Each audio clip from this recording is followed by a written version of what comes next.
ustozim, sizni ozgina bo'lsa-da bizni 4-mi 5-darsda kirib kuzatib bergan tanbehingiz bizni guruhni srazi uyg'otdi-da. Mudraq holda turgan ekanmiz 3-guruhda. Shunday uyg'otdiki, mana 10-darsni yakunlaganimizdan keyin orada 3-4 kun vaqtimiz bo'ldi. Bunda biz shunaqangi imtihonga nima Rukiyaxon chatlar ochib berdi.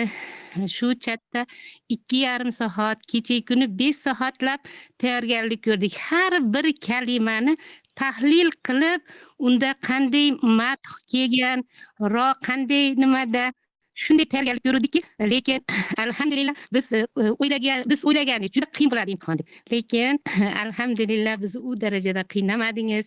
Xudo xolasa keyingi bosqichlarda ham sizlarni yuzinglarni yoriq qilgan holda bor kuch-quvvatimiz, harakatimiz bilan shu ilmni yo'lida ketishlikka nima qilganmiz? Inshaalloh birga bo'lamiz oxirigacha. Alloh rozi bo'lsin sizlardan. Tahsin Mashaalloh. guruhidagi hamma ustozalardan Alloh rozi bo'lsin.